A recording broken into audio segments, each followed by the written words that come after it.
பக்கத்திலே சோடி என்று வந்தவளே நூல் போடவையில் ஒளிஞ்சுக்கிட்டு நினைச்ச தாளம் போடணுமே.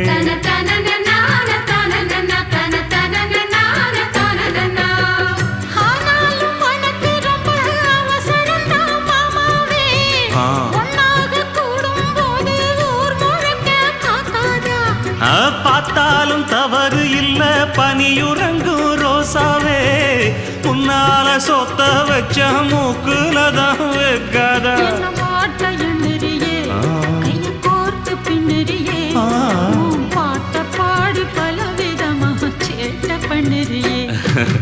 செங்குருவி செங்குருவி காலமட செங்குருவி சேல கட்டி மாமனுக்கு மாலையிட்ட செங்குருவி.